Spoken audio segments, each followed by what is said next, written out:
chers auditeurs, bienvenue à la mission d'Orage d'Acier. Devant moi, Gaëtan, Mathieu, Malo, Mickey, à la technique, Julien Lebel, Étienne et François. On va parler ce soir de ce que devient le foot français. Alors, vaste sujet. Étienne, où va le foot français ? Belle question. Belle question dans le sens où, en fait, le foot français a connu une révolution quand même assez importante depuis 20 ans. Notamment en 95, avec l'arrêt Bosman. Ce qui s'est passé, c'est qu'avant 95, en fait, il y avait possibilité uniquement à 3 joueurs étrangers. C'est-à-dire qu'un joueur italien était considéré étranger en France. L'arrêt Bosman, c'est un joueur français qui veut jouer pour un club belge. Je crois que c'est Anderlecht, si je ne me trompe pas, à vérifier quand même. Et il y a refus du transfert dans le sens où en fait ils avaient déjà 3 joueurs étrangers dans leur équipe, mais lui va plaider auprès de Bruxelles dans le sens où étant joueur européen de l'Union européenne, il avait possibilité avec les travailleurs détachés de bosser, donc de jouer pour une équipe étrangère de l'Union européenne. La cour de Bruxelles en fait lui a donné raison. Donc ça fait jurisprudence en fait dans le football. Donc ce qui s'est passé, c'est qu'à ce moment-là, en fait, tout était permis en fait au sein en termes de transfert au sein de joueurs de l'Union européenne. Donc il y a une grande révolution et les joueurs de l'Union européenne, donc entre 95, 96, 97, même jusqu'à 2000, on peut monter jusque là. Il y a eu énormément de transferts et les montants de transferts donc étaient de plus en plus importants. Dans le sens où en fait, entre la demande et l'offre était de plus en plus importante et donc du coup les montants étaient de plus en plus importants. Si vous regardez en fait les transferts, Zidane est un bon exemple d'ailleurs. Entre Zidane qui est transféré de Bordeaux en 96 à la Juve pour je crois 20 ou 30 millions de francs et est revendu en 2001 à 75 millions d'euros, donc il y a à peu près 5 ans. Ce qui s'est passé, c'est que c'est une belle bascule. Une belle bascule, parce que l'offre et la demande étaient totalement basculées du jour au lendemain par cette jurisprudence. Et donc du coup, tous les joueurs sont trouvés sur le marché, sur des marchés qui n'existaient pas 2 semaines auparavant. Et ce qui est étonnant, c'est que l'équipe de 98, d'ailleurs je t'en parlais il n'y a pas très longtemps, sur les 22 joueurs de 98 champions du monde, alors c'est là où il faut regarder justement le chiffre exact, mais beaucoup en fait ont été transférés dans cette période-là. Et donc ont été amenés à être formés, entraînés en Italie, en Espagne, en Angleterre, qui avaient des méthodes d'entraînement totalement différentes de la France. On peut dire professionnel, quoi. Voilà, beaucoup plus professionnels, notamment en Italie, à cette époque-là.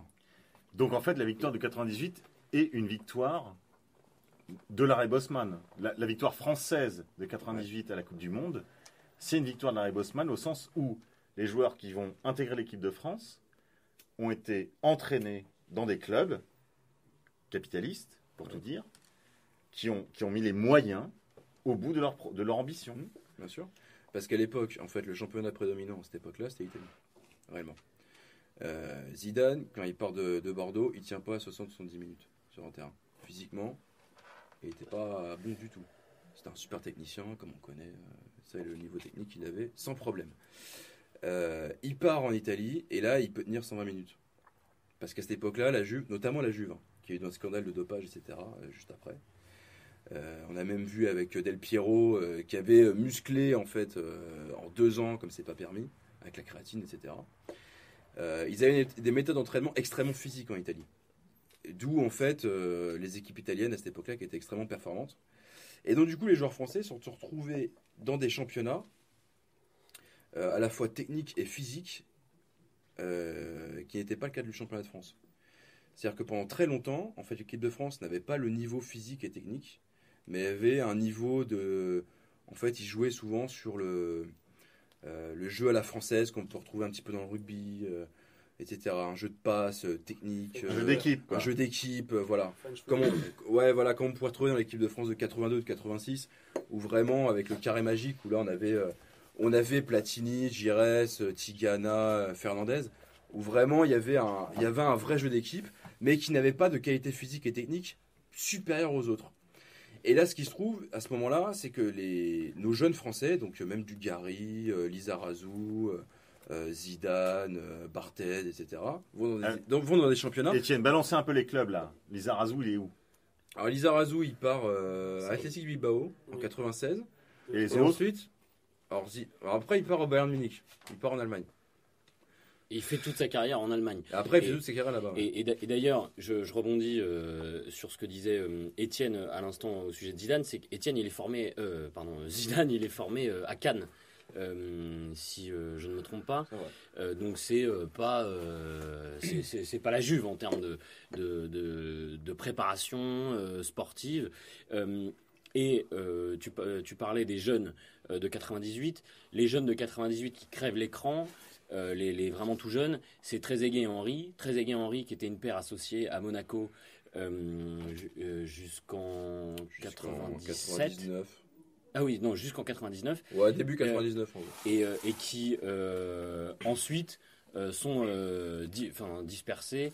L'un Arsenal et puis l'autre à la Juve. À la Juve, ouais. Qui est d'ailleurs le vrai gros club du moment. À ce moment-là, oui. Ouais. Tout à fait. Enfin, et tu disais justement que les gros clubs étaient les clubs italiens. Mais quand tu regardes, alors si on va faire l'équipe type de 98, bon, on va la faire direct. Hein. Barthez, bon, il est à Monaco en 98, il va partir à Manchester derrière.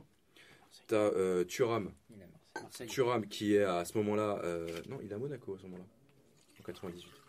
Thuram qui est à Parme, De Sailly qui est au Milan AC, Laurent Blanc qui est à Marseille mais qui était juste avant à Barcelone, Lizarazu qui est au Bayern, Munich, Deschamps qui est à la Juve, Carambeu qui est à Madrid, au Real Madrid, t'as Petit qui est à Arsenal, Zidane qui est à la Juve, Djorkaeff qui est à l'Inter, et Guy Varch. Et le seul Guy Varch, meilleur buteur du championnat de France, l'exception française. Mais 0 but en Coupe du Monde. 0 but en Coupe du Monde, meilleur buteur du championnat de France 2 ou 3 années de suite, qui est l'exception dans l'équipe type de 98. Et qui donc, après s'éteint. Donc en gros, ça c'est l'équipe type que je viens de dire. Et en gros, t'as juste Guy Varch et Barthez qui jouent en France. À ce moment-là. Hein.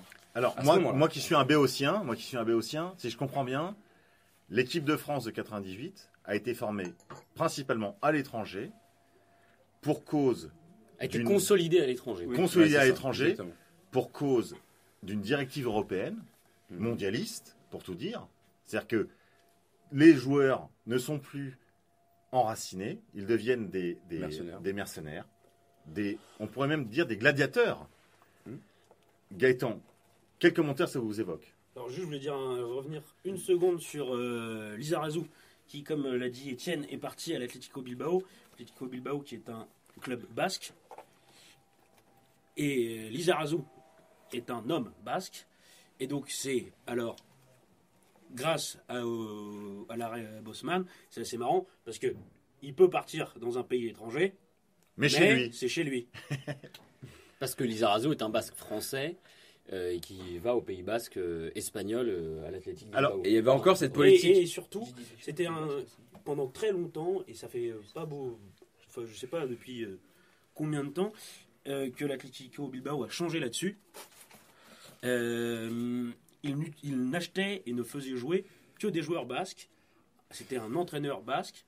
Basque, espagnol ou français. Oui, français, non, mais basque. Ouais. Et donc voilà, c'était quand même marrant de voir justement au moment de ce changement profond du football européen que finalement pour Lizarazu ça lui a permis de partir mais de rester. Alors on m'a dit une légende sur Lizarazu, vous m'arrêtez messieurs si je me trompe, qu'il aurait été sujet à un chantage de l'ETA pour payer l'import révolutionnaire. Vrai, faux, vous ne savez pas? On n'a jamais eu vent. Franchement, j'ai pas de. Il est resté qu'un an.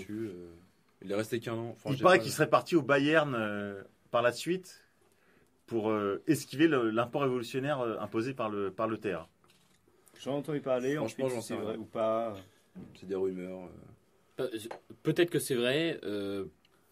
peut-être ne laisse pas, il faudrait demander à l'intéressé, mais Est-ce qu'il le dira et que pour la petite anecdote, vous pouvez croiser l'été sur les plages de Saint-Jean-de-Luz. Il surfe pas mal. Ouais, il va surfer. C'est d'ailleurs un athlète assez complet parce qu'il a un gros niveau. Bon, bien sûr, il a été champion du monde de football, mais il a eu une carrière brillante ensuite au Bayern Munich. Mais il a aussi été champion du monde de jiu-jitsu brésilien. Et il est surfeur. Il a un bon niveau, très bon niveau en surf. Donc c'est un athlète très complet. Je voulais juste revenir, si Gaëtan pouvait revenir sur l'anecdote qu'il nous racontait quand on parlait de l'exception française qui était Guy Varche dans l'équipe de France 1998. Mickey nous rappelait ensuite qu'il était parti à Newcastle, donc dans le championnat anglais. Et Gaëtan nous disait, pour la petite anecdote, ce qu'il fait maintenant. Ils font des piscines. Ils vendent des piscines en Bretagne. Oui. On est pas mal. Donc c'est un type qui a finalement retrouvé son terroir finalement. Ah oui. Le mec s'appelle Stéphane Guivarch, a été meilleur buteur du championnat français pendant 2 ou 3 années de suite, a été champion du monde de football. Mais il n'a pas planté un but. N'a pas planté un but en Coupe du Monde. On va parler des buteurs. Alors que Dugarry. On va parler des buteurs. On va parler du Dugarry après. Et le mec est parti à Newcastle, a fini sa carrière minablement à Newcastle. Et non, il a bougé après. Ah oui, il a peut-être bougé, mais en tout cas, il a été. Enfin, en tout cas, moi, il s'est perdu. Je l'ai perdu sur mon radar. Il s'est perdu à ce moment-là. Alors que d'autres joueurs. Ce qui prouve la destruction, ça peut être de partir à l'étranger pour partir à l'étranger pour des joueurs qui n'ont pas forcément le niveau de s'imposer dans des championnats beaucoup plus. Dans un championnat en tout cas beaucoup plus relevé. Et d'ailleurs, Newcastle a souvent attiré des joueurs français. Qui étaient pas mauvais, qui sont partis parce qu'ils avaient une proposition nouveau, à Newcastle et qui finalement ont pas vraiment brillé là-bas. Mais, il y en a beaucoup d'ailleurs. Je pense à Tem Ben Arfa. Qui a fait quelques bonnes actions, quelques beaux buts, mais qui n'a pas percé comme un Johan Cabaye par exemple. Mais quand il a quitté la France pour Newcastle, il était un des jeunes prometteurs du championnat français. Et il est revenu à Nice. À Paris. Nice. Ben Arfa, pardon, excuse-moi. Il est revenu à Nice. François. Un peu la queue entre les jambes. Comme Gaëtan disait, toute la question aujourd'hui même se pose. On est à 1 an quand même de l'Euro 2016 qui va se jouer en France. Et beaucoup de joueurs français se posent la question de partir à l'étranger. C'est-à-dire quitter une équipe française où ils ont une place très très précise, où ils sont très importants, pour partir à l'étranger, finalement un nouveau pari. Exemple actuel, Malo. dans le sens inverse, Mathieu Valbuena qui revient jouer en France alors qu'il joue à Moscou pour se faire voir justement. Mais ça veut rien dire dans le sens où, par exemple, Cabaye, il avait plus sa place à Paris, il part à Crystal Palace, quoi. Pour pouvoir jouer du temps de jeu. C'est un problème de temps de jeu, c'est pas un problème de pays ou tout. Je pense que Valbuena, il y a de ça parce qu'il se fait vieux et comme son équipe est interdite de Ligue des Champions. Il joue en Russie, quoi. Tu vois, pour se faire voir. Alors, le voyez, quoi. Moi, j'ai une question, messieurs, parce que moi, je suis un béotien. Le foot, je n'aime pas. Pardonnez-moi, chers auditeurs. Vous qui devez aimer le foot, vous qui devez aimer votre équipe locale ou nationale. Moi, je n'y connais rien. Étienne, j'aurais une question pour vous. Ouais. On parle de Moscou, on parle de la France. Moi, je suis parisien. J'ai envie de vous parler un peu du Qatar. Le PSG. Ouais, bah oui. Quel est le titre de l'émission ce soir, c'est quel destin pour le foot français.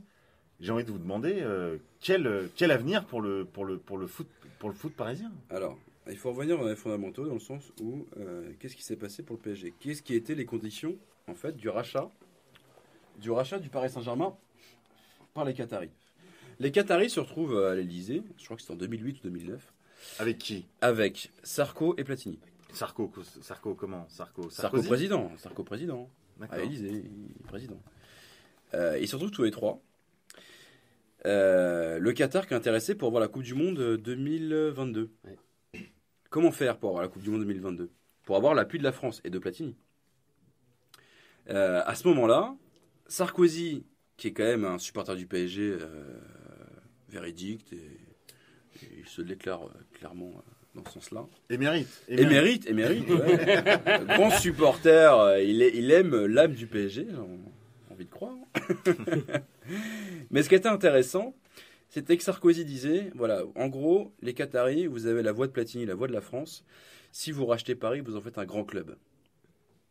Vous avez des moyens illimités. Les Qataris disent, on veut bien, on est d'accord, pas de problème pour racheter le PSG. Par contre, on a des problèmes de sécurité.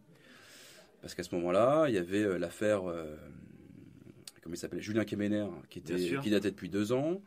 Pas mal de violence entre Auteuil et Boulogne. On se souvient tous de l'affaire de Julien Kemener, d'ailleurs. Julien Kemener, qui était un supporter du Paris Saint-Germain. De Boulogne. Oui, absolument, du virage Boulogne. Et qui avait été tué par par un flic. Une sorte de vigile de la mairie de Paris. Enfin, je ne sais pas trop. C'était Maccabi Haïfa PSG Maccabi Haïfa, pardon. Apoel Tel Aviv, PSG Tel Aviv. Querelle chez les supporters israéliens. Il y a un problème. Alors je sais plus, il y avait un supporter israélien qui se fait pourchasser par des mecs de Boulogne. Mais à ce moment-là, alors version officielle, c'est il se faisait pourchasser par les mecs de Boulogne. Le flic en civil, donc je sais plus, je crois que c'était un Antillais, je sais plus. Absolument, qui a tiré, je crois, en face du McDo à la porte d'Auteuil. Ils sont réfugiés dans le McDo. Ils se réfugiés dans le McDo. Alors les mecs, apparemment, c'est des fous furieux, ils tapent le McDo. Bon, ils voulaient frapper contre du verre sécurité. On peut pas leur reprocher de du verre sécurité d'où le. Enfin bref, on va pas s'attarder là-dessus. Ils viennent, à un moment donné, a priori, ils arrivent à rentrer, je crois, si je me trompe pas. Version officielle. Le mec, il sort son flingue, il tire dans le tas, il tue Kemener. Donc scandale, agression antisémite par les supporters de Boulogne. On se souvient tous de la chanson de Hôtel Stella, d'ailleurs, à la mémoire de Julien, et on la passera peut-être tout à l'heure. Voilà. On la passera tout à l'heure pour illustrer l'émission. L'agresseur victime par. Et je crois qu'il faut préciser que ce fameux Julien en fait était au sol dans le McDo lorsque le policier antillais a tiré. Donc finalement, c'était pas une agression ou quelque chose comme ça. C'est apparemment il était vraiment sans défense contre ce policier. Ouais. Mais après, malheureusement, on ne saura jamais réellement la vérité. En tout cas, toujours est-il qu'il y avait beaucoup de scandales qui tournaient autour. Il y avait aussi un supporter de Boulogne qui s'est fait tuer aussi par une rixe entre Boulogne et Auteuil. Je crois que c'était pas longtemps après. Je crois en 2009, je crois. Ouais. Si je m'abuse. Donc il y avait beaucoup d'histoires de violence autour du Parc des Princes, autour d'Auteuil et de Boulogne. Et donc, les Qataris ont dit à Sarkozy et Platini, ok, on veut bien racheter Paris, par contre on veut plus d'histoire. On veut plus de problèmes de violence, etc.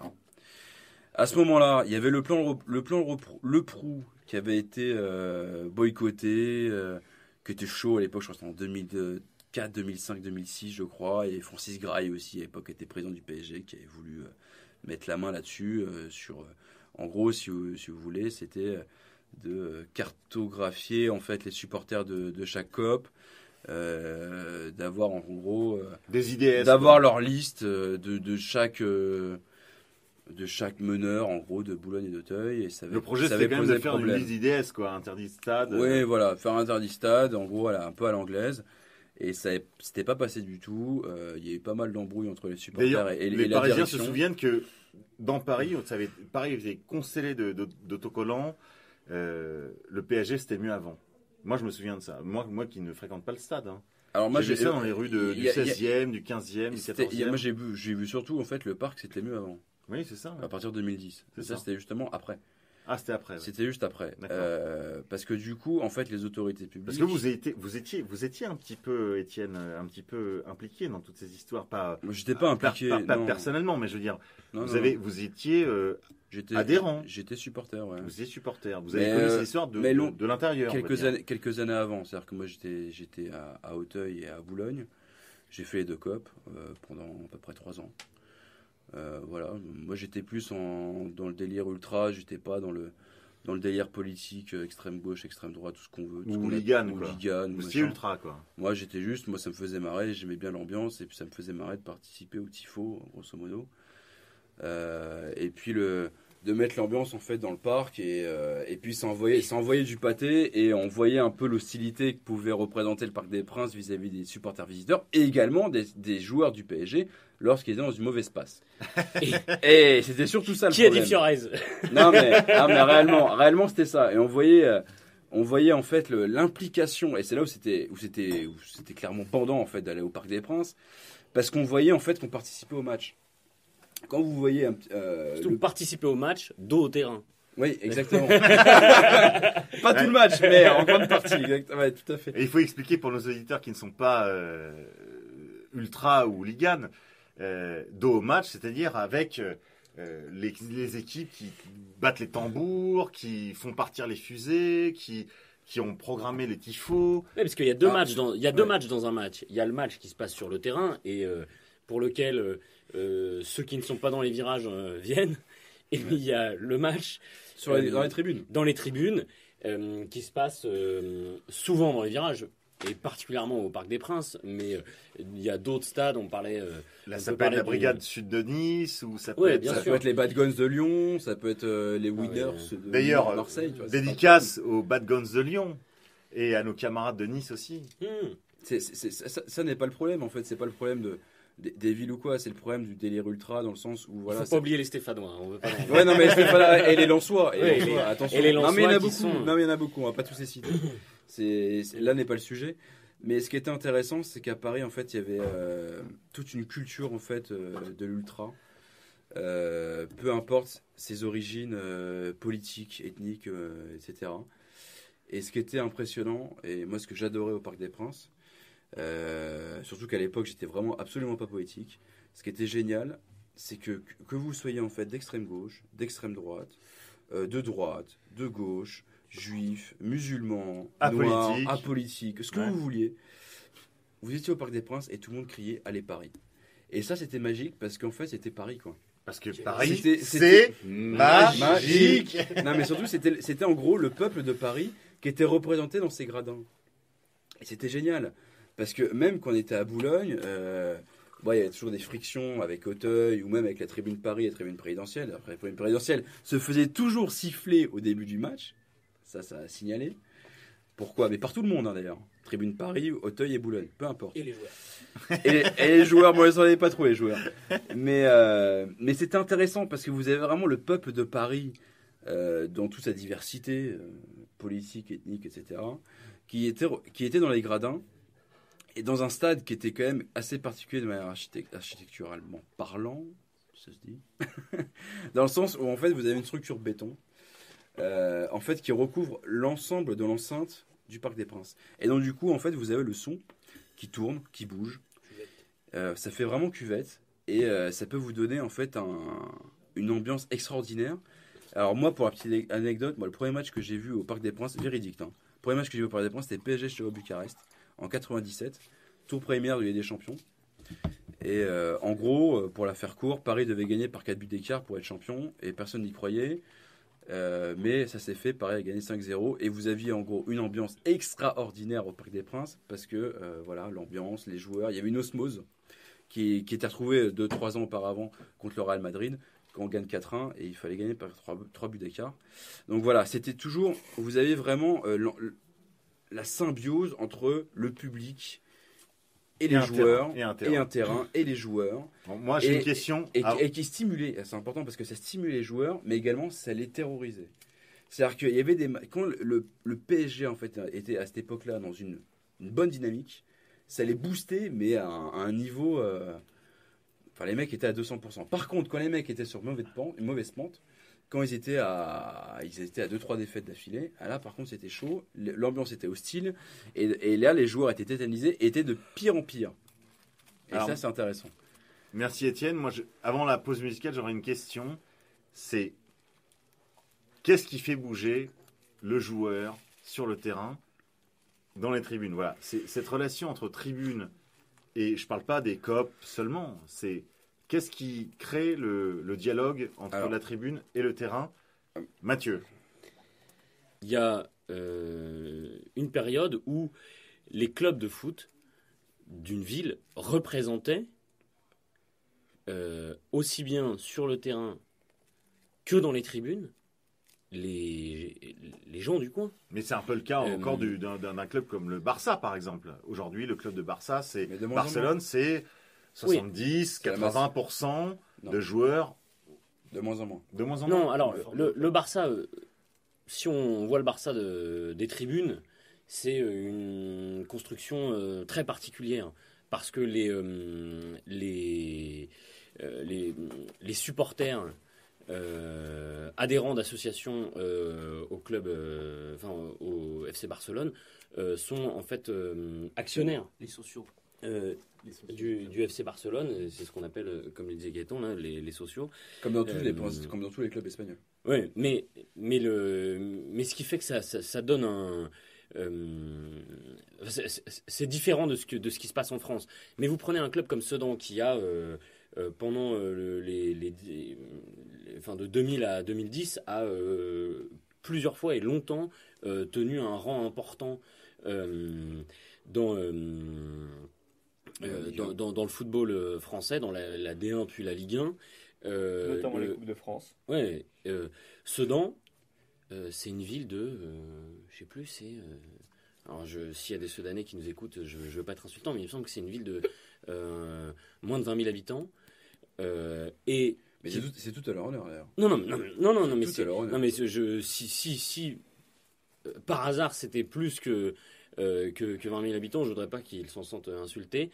J'ai pas de fiche, on n'a pas Internet sous les yeux, mais Sedan, c'est une petite ville, et pourtant, Sedan, ça a été c'est un grand club enraciné, disons-le, du foot français, et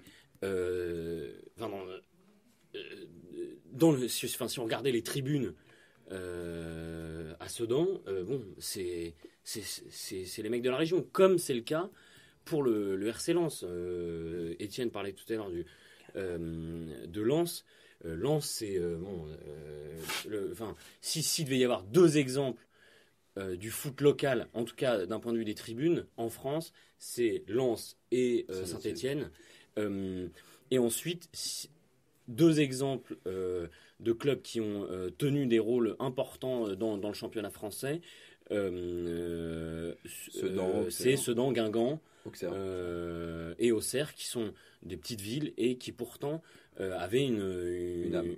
Oui, vraiment une âme. Bon, je vois un acquiescement général. Je voudrais donner la parole à Mickey. Et j'embraye là-dessus en disant que ce sujet-là est relativement intéressant, puisque en France, avec la Coupe de France, c'est ce qui permet aux petits clubs, et notamment à Sedan, qui pendant plusieurs années a pu accéder à la finale, et je pense que ce n'est pas le cas dans d'autres pays européens, c'est que la Coupe de France permet à énormément de petits clubs d'accéder ne serait-ce qu'au quart de finale, voire même à la finale, et c'est le cas avec Sedan.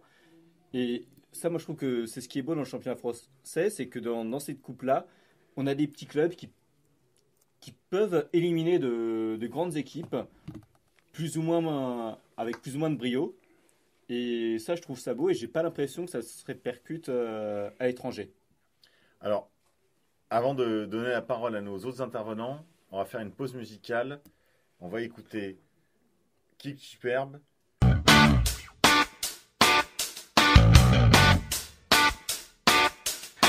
Can you see the outcast in me?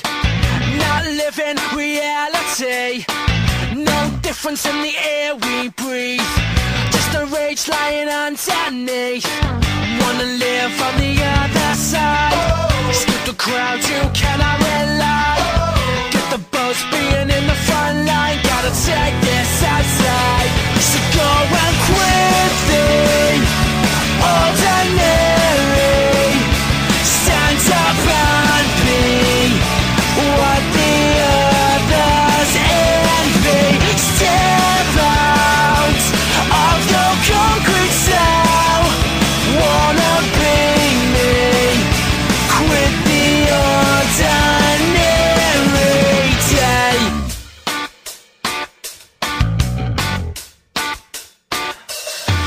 Wake up early in the afternoon. Hit the button, life resumes. Another level, you're a big shot now.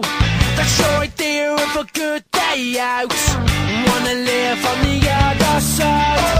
try to cope with this sexless life. Get the buzz being in the front line, gotta find it outside. So go on quickly, ordinary. Stand up and be what the others envy. Step out of your concrete cell. Wanna be me, quit the ordinary. Grown up with the playground warfare, sitting down, got your mind on repair. Staring up at the clock, surrounded by tower blocks. Quit the ordinary. Stand up and be what the others envy. Step out of your concrete cell. Wanna be me, quit the ordinary. Quit the ordinary. Stand up and be what the others envy.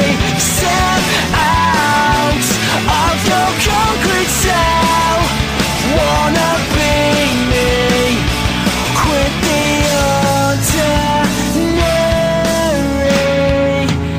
day.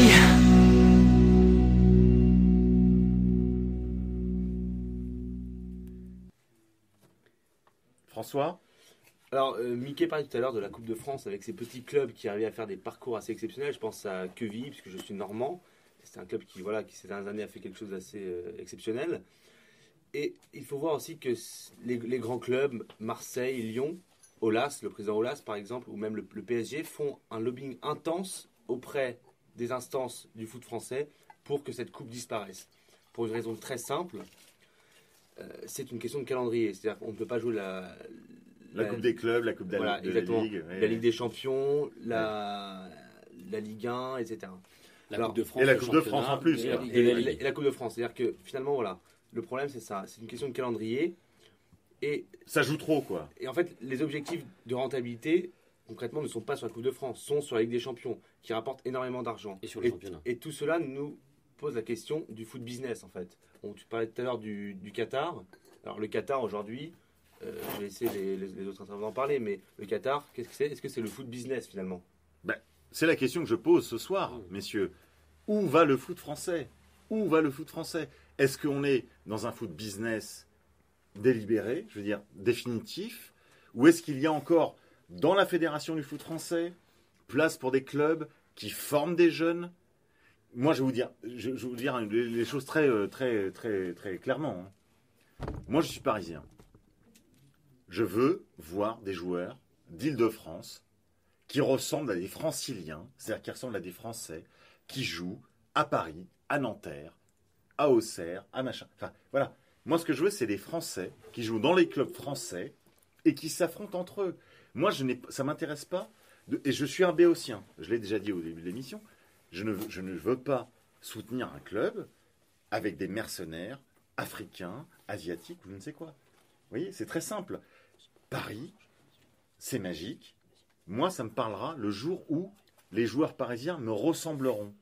Et je ne trouve pas que ce soit le cas aujourd'hui. Et donc, je vous pose la question. Où va le foot français aujourd'hui? Où va le foot normand, François? Où va le foot normand? Où va Quevilly? Je ne sais pas. Tu vas me renseigner. Alors, ce qui est certain, c'est qu'aujourd'hui, l'US Quevilly a été lâché totalement par les instances régionales et par la métropole Rouen-Normandie.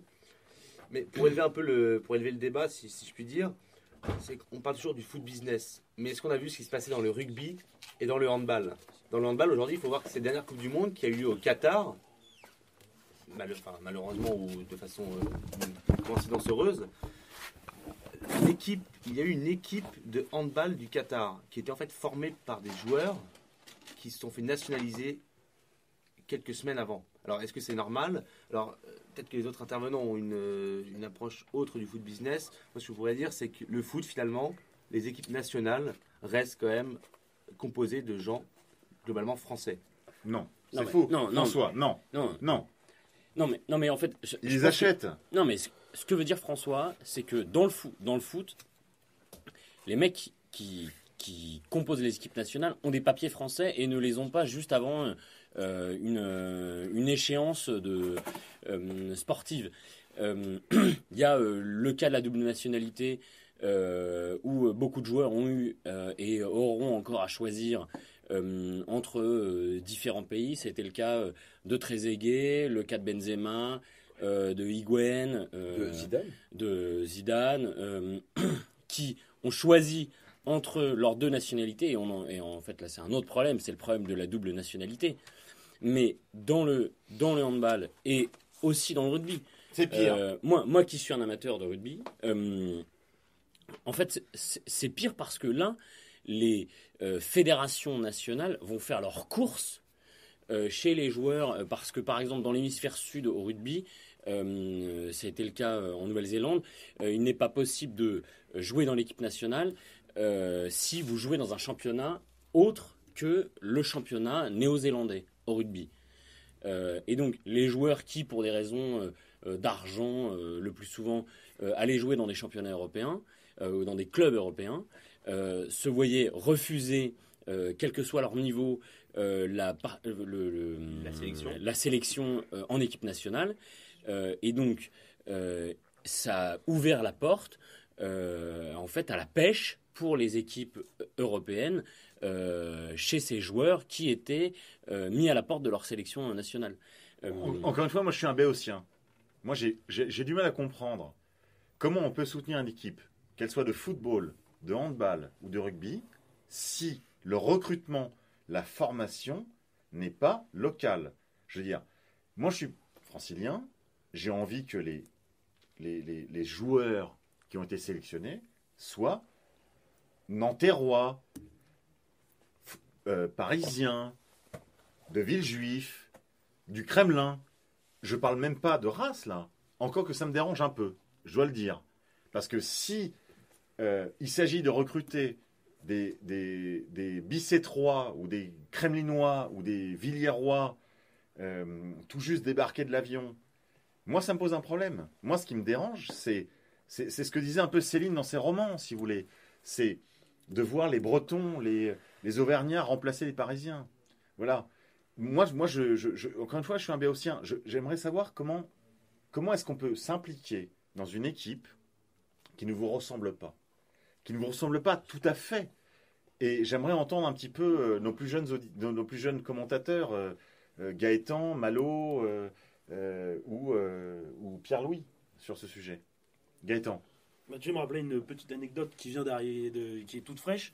Le Paris Saint-Germain a recruté cet été un joueur qui jouait à Tottenham, qui s'appelle Benjamin Stambouli, qui est marseillais d'origine et qui a tatoué sur le corps le logo de Marseille. Enfin le logo de Marseille. Et qui en fait de l'Olympique de Marseille. Qui en fait voulait revenir en France et probablement à Marseille, mais qui finalement par un jeu de circonstances. Oui, un jeu de circonstances est allé à Paris, parce qu'en fait, son père travaillait à l'Olympique de Marseille, il s'est fait virer, et donc son père lui a dit il faut pas aller à Marseille. Ça, c'est l'année dernière. Non, c'est l'année dernière que Marseille a voulu recruter Stambouli, mais il est viré son père. Oui, mais c'est cette année que Stambouli est parti à Paris. Non, mais c'est cette année que Benjamin Stambouli, qui a le logo de l'Olympique de Marseille tatoué sur le torse, a été recruté au Paris Saint-Germain, qui est de notoriété publique le club, l'ennemi juré, qui a donné lieu à de nombreux classicos. Étienne, tu nous parlais tout à l'heure de la ferveur dont tu as pu faire part au Parc des Princes, et on va expliquer à personne que il y a une certaine détestation entre ces deux clubs. Non, c'est pas ça que je voulais dire, c'est que en fait l'année dernière Marseille voulait prendre Stambouli, mais son père venait de se faire virer, donc il est parti à Tottenham. Et c'est cette année, en fait, donc un an après, que en fait Paris cherchait un demi-défensif pour remplacer Cavaille. Oui, mais bien sûr, mais voilà. C'est pour revenir sur ce que disait Monsieur K sur les racines des joueurs. c'est que Benjamin Stambouli se sent un enfant de la Canebière et des Calanques. Il s'appelle Stambouli. Oui. Le mec Stambouli, c'est un Turc déjà. Non, c'est perdu, Mathieu. Mais lui, ce que je veux dire, c'est que là, on parle même pas finalement des racines charnelles, mais même entre ce que lui ressent, et tout à l'heure vous parliez du foot business, entre ce que lui ressent, il a le logo de l'Olympique de Marseille tatoué sur le torse, et ce mec-là s'engage au Paris Saint-Germain, qui est l'ennemi juré. Mais est-ce que c'est possible, ça? Est-ce que c'est possible? Visiblement, est-ce qu'on peut s'appeler Stambouli et être un joueur marseillais ou parisien? C'est ça la question que je vous pose. Moi, je vais dire un truc. Moi, t'as les COP Boulogne et Auteuil. Et Stambouli, il fait pas de match. Hein. Non, mais réellement, parce que Paris avait une âme à cette époque-là. Non, mais c'est une réalité. À l'époque. Non, mais quand on est marseillais... Mais ça a été le cas d'un mec comme Fabrice Fiorez. Bah oui. Fiorez n'a jamais été accepté à Marseille. Fabrice Fiorez, joueur du Paris Saint-Germain, avec plus ou moins de réussite, mais avec des bons moments au Paris Saint-Germain. Fabrice Fiorez est recruté, c'est un peu une diva, mais Fabrice Fiorez est recruté par l'Olympique de Marseille, n'a jamais été accepté au Vélodrome, et n'était même pas soutenu par les supporters de l'OM quand tout le parc le sifflait, quand l'OM venait jouer au parc. Donc, là, on est dans le débat d'après celui dont vous parliez, Monsieur K, parce que vous parliez des racines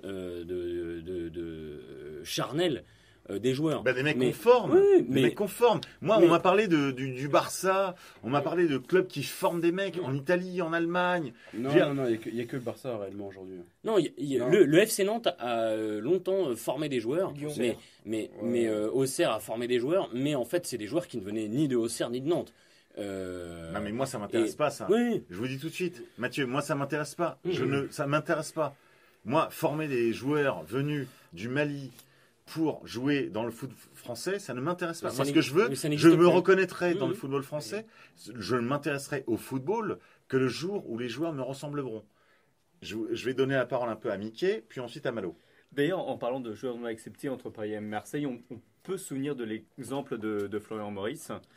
Et ensuite, je voudrais revenir sur une question beaucoup plus récente qui mêle et la question de l'enracinement et la question du football business. C'est que penser de l'arrivée d'Ariel Di Maria à Paris.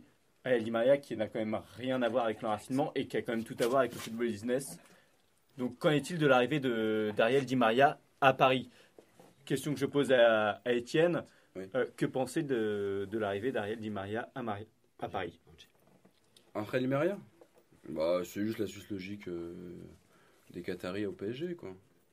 Il n'y a rien de... Les mecs, ils veulent les meilleurs joueurs pour être champion d'Europe dans les prochaines années.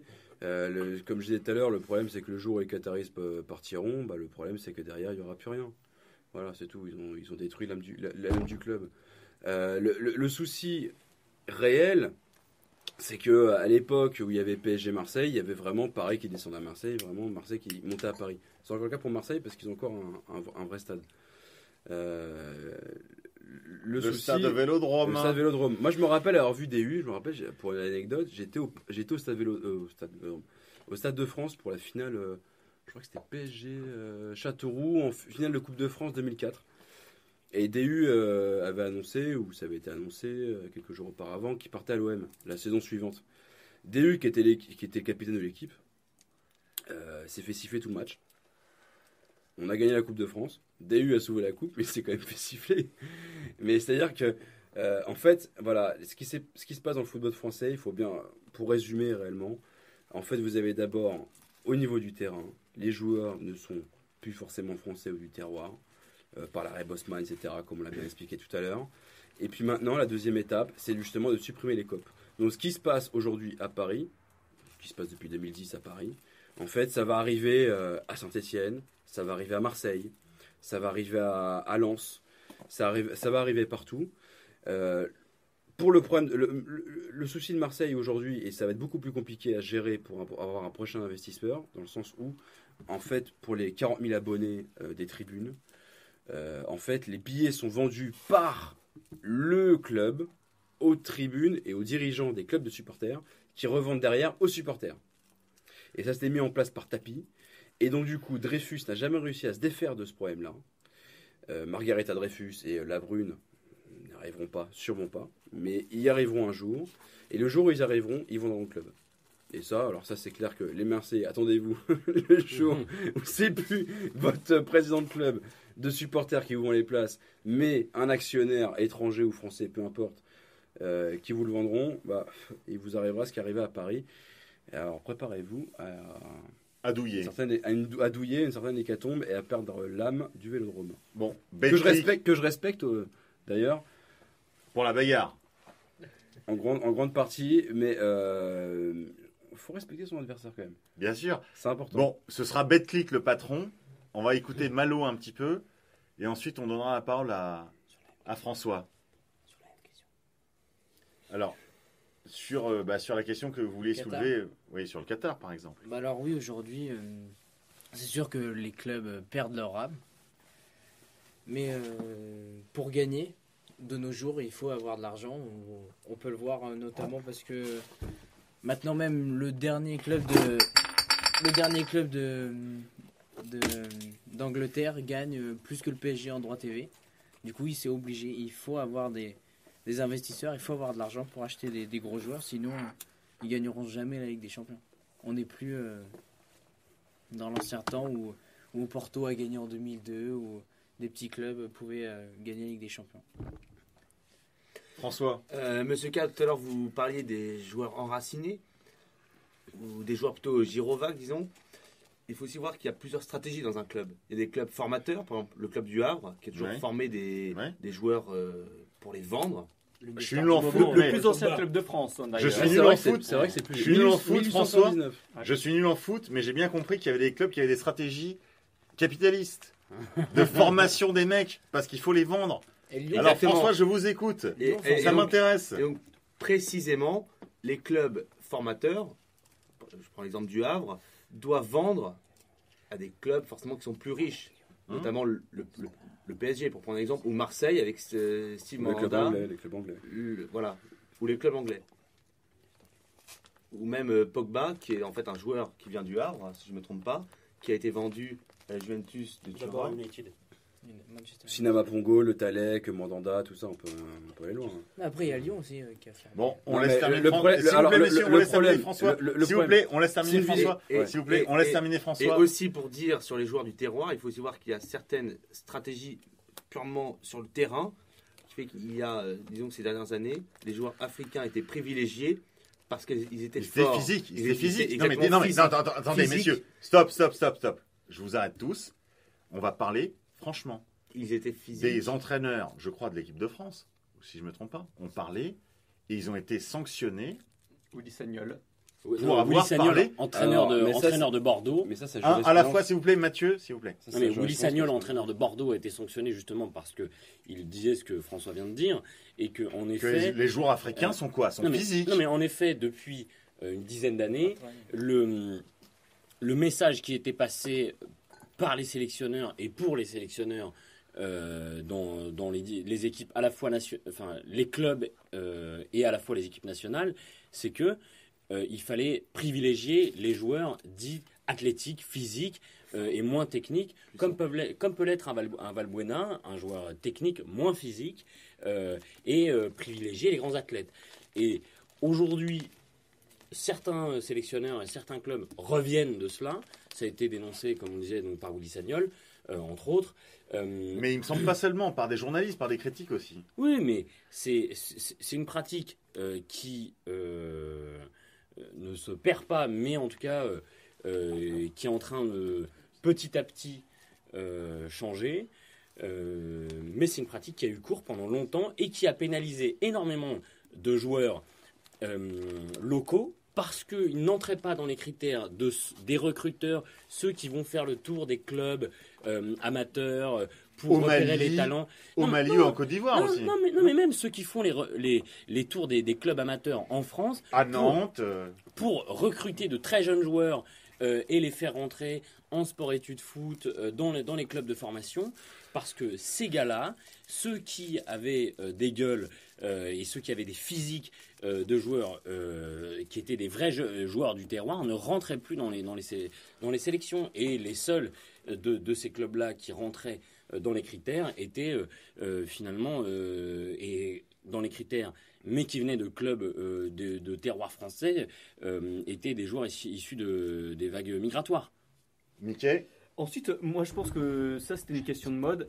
Et il y a eu un moment où tout le monde a voulu recruter des joueurs africains et on s'est rendu compte que soit pour les questions de caractère, soit pour des questions tout simplement de capacité technique, ça ne le faisait pas. Et c'est pour ça que maintenant on revient un petit peu aux pays sud-américains pour créer des bons joueurs. Et je pense que voilà, tout ça c'est des cycles, on s'adapte. Et comme je disais, voilà, il y a eu des moments, c'était les joueurs africains, maintenant on revient aux sud-américains. Ensuite, qu'est-ce que ce sera ? C'est en fait, on ne peut pas jouer comme le Barça si on a des joueurs africains athlétiques. C'est simple. Si les gens, en gros, si des joueurs athlétiques n'ont pas la vision du jeu qu'a Messi, ce n'est pas possible. Tout à fait.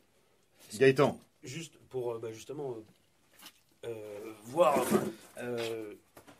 acquiescer ce que vous venez de dire.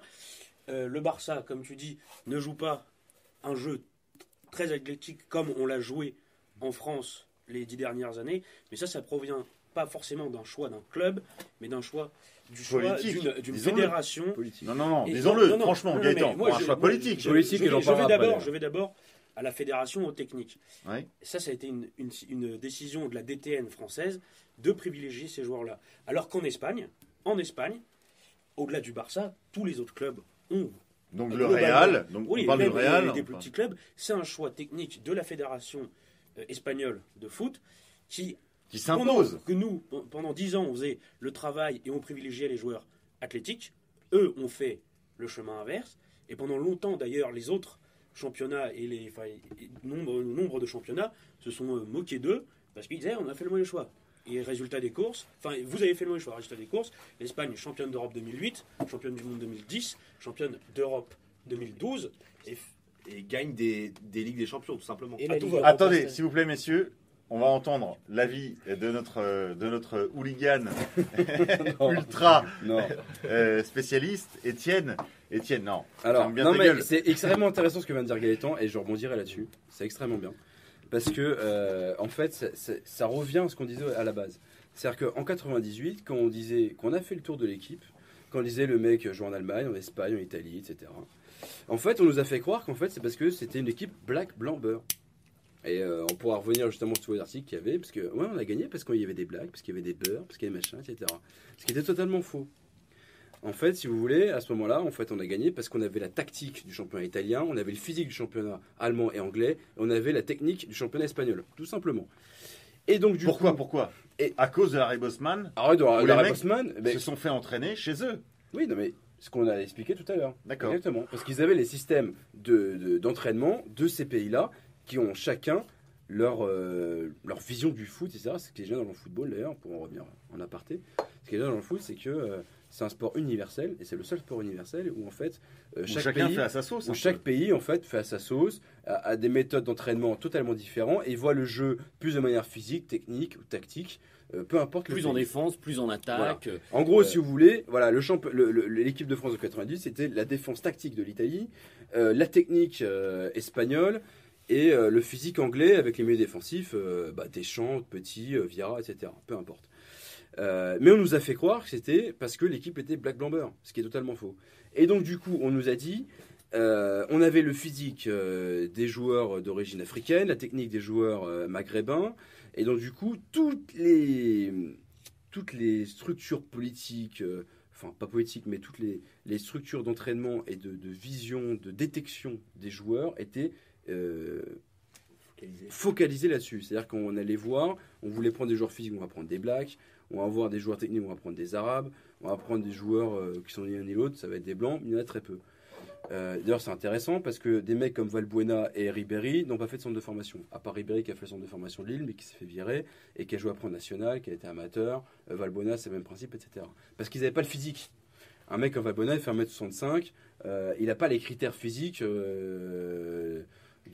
qui étaient recherchés, comme Ribéry, etc. Et donc du coup, le problème c'est que la formation française de tous les clubs français à ce moment-là, début des années 2000, fin des années 90, début des années 2000, en fait se sont trompés de cible et ont perdu en fait la formation à la française telle qu'on l'entendait à l'époque, telle qu'on peut l'entendre, on pouvait l'entendre à l'époque à Auxerre, à Lens ou à Nantes, et se sont focalisés justement sur des critères physiques, voire ethniques. Ce qui est terrible, c'est que le critère physique a détérioré sur l'ethnique. Et donc du coup, on regardait plus en fait le niveau technique du joueur, mais le niveau physique. Combien il fait au 100 mètres, combien il peut tenir physiquement, etc. Et donc du coup, on parlait plus de foot, on parlait en gros d'athlétisme. Et donc du coup, on s'est retrouvé avec des mecs qui ne savaient pas jouer au ballon. Et donc du coup, l'équipe de France, qui était à la fois technique, physique et tactique, est devenue une équipe physique. Au milieu des années 2000. S'il vous plaît, là c'est la fin du match. Je vais donner la parole à chacun d'entre vous pendant une minute maximum. François, un dernier commentaire sur où va le foot français. Le foot français, et c'est certain, il va à la dérive. Il va à la dérive puisque si l'on continue comme ça avec le foot business, sans âme, demain, lorsque le business partira, l'âme ne sera tout simplement plus là. Gaëtan, Juste, d'abord, un mot sur ce que vient de dire bien sûr. Étienne. Exemple probant, en tout cas l'un des 2 meilleurs joueurs du monde aujourd'hui, selon à peu près tout le monde, c'est Lionel Messi, Oui. un Argentin qui fait 1m20 les bras levés. Oui. Et s'il avait été en France, dans un centre de formation français, et ben aujourd'hui, il serait peut-être, avec un peu de chance, oui, il pourrait jouer comme Valbuena à Marseille ou à Lyon, mais il serait pas le meilleur. Il serait à Libourne de sa sœur, ça se trouve aujourd'hui. Voilà, il serait nulle part. Mathieu, Non mais d'ailleurs c'est intéressant, excuse-moi de couper, parce que Barcelone justement l'a vu, il faisait 1m40, ils l'ont pris à 13 ans, ils l'ont payé en fait des picousses d'adrénaline, ou je sais plus quoi, pour le faire grandir, quoi. D'hormones pour le faire grandir, parce qu'ils ont vu sa technique, ils n'ont pas vu son physique. Voilà, je suis un peu, voilà. Mathieu, Mais je voulais en revenir à ce qu'on se disait juste avant. Gaëtan avait amorcé, je crois, la question de la DTN. Et nous avons parlé plusieurs fois de la question du foot business, du sport business en général. Il y aurait plein de choses à dire.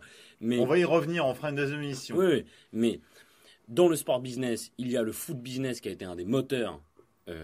Et ça, c'est certain. sûr. Et depuis, ce que disait Étienne tout à l'heure, il y a eu un vrai virage depuis l'arrivée des Qataris au PSG, mais déjà avec Robin Leproux, Ouais. il y avait eu Avec un Khalifa changement. à Marseille, tout Mais ça. ce dont il faut se rappeler, c'est qu'avant qu'il y ait ce nouveau virage dans le foot business en France, alors qu'il existait déjà à Chelsea avec Abramovich, bien sûr, et bien sûr. il existe pas seulement au PSG, mais aussi à Monaco.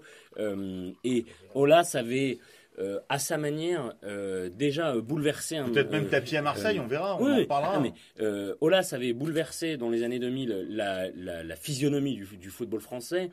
Ils ont gagné 7 championnats d'affilée. Ça n'était jamais arrivé.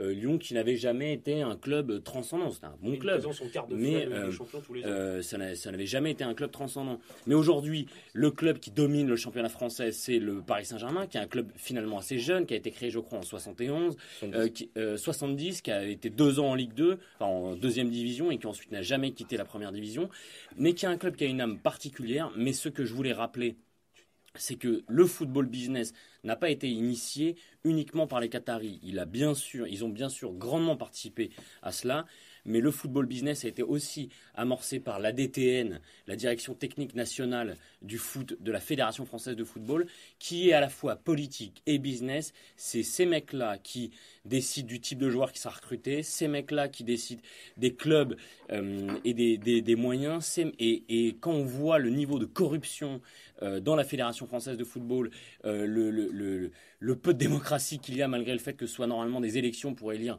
le président de la Fédération Française, le patron de la DTN, etc.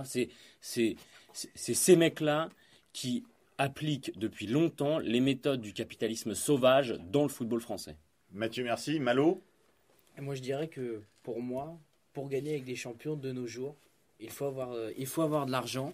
Exemple de Chelsea qui est parti de rien en 2005 et qui a gagné avec des champions en 2012 grâce à Abramovich qui a porté l'argent. C'est le seul moyen de gagner. Abramovich, donc Russe. un Russe. Un oligarque russe. un véritable citoyen anglais. Mickey, Ensuite, moi, je pense qu'on se dirige vers un football en France à plusieurs vitesses, avec tout devant un Paris Saint-Germain qui bénéficie de moyens, mais pratiquement illimités, et derrière des clubs comme Marseille et comme Lyon, même comme Monaco, qui ont des moyens, mais relativement limités, et qu'ensuite on a des clubs qui ont plus ou moins de moyens, que ce soit comme Rennes qui a énormément de moyens, mais relativement bloqués, voire comme Lille qui ont apparemment été rachetés sans pour autant que ça suive derrière. Voilà, je pense qu'en France, il y a un football qui va suivre à plusieurs vitesses, avec toujours Paris devant, et ensuite il y a des clubs qui vont se battre pour la deuxième, troisième, quatrième position. Julien, Qui sont les places en Ligue des Champions et qui ramènent du pognon. Julien, avant qu'on laisse le dernier mot à Gaëtan, Julien, à la technique, si vous avez un mot à dire. Je ne suis pas un amateur de football. J'aime regarder le match pour l'ambiance, mais malheureusement, il y en a de moins en moins. Gaëtan, Pour conclure, si vous me le permettez, j'aimerais dire que, à l'instar de la politique et de l'avenir de la France aujourd'hui, qui n'est visible, qui ne peut être réfléchi sans le confronter à un contexte européen, le football français ne peut non plus, encore une fois avec le décret Bosman, ouais. ne peut être réfléchi qu'avec la confrontation au niveau européen pour son avenir. Étienne, un dernier mot. Moi, ce qui est intéressant, c'est que je me dis que le championnat de France de football dans 15 ans, ce sera un peu le championnat de baseball en Amérique. Tu n'auras que des spectateurs dans les gradins, des mecs qui sont absolument pas enracinés dans leur club, qui sont ni français, ni du terroir, voire même pas européens. Et voilà. En gros, regardez le championnat de basket et le championnat du baseball en Amérique. Vous voyez comment ça a évolué. Et on verra un peu l'évolution du football français, voire européen. Derrière, c'est copier-coller. Voilà. Chers amis auditeurs, bonsoir à vous. Moi qui ne suis pas un footeux, moi qui déteste l'ambiance des matchs, moi qui n'ai comme point commun avec nos camarades qui vous ont parlé football, technique, entraînement, sélection, notre seul point commun c'est D'avoir des d'être pieds. interdit de stade. Je vous dis à l'abordage et pas de quartier.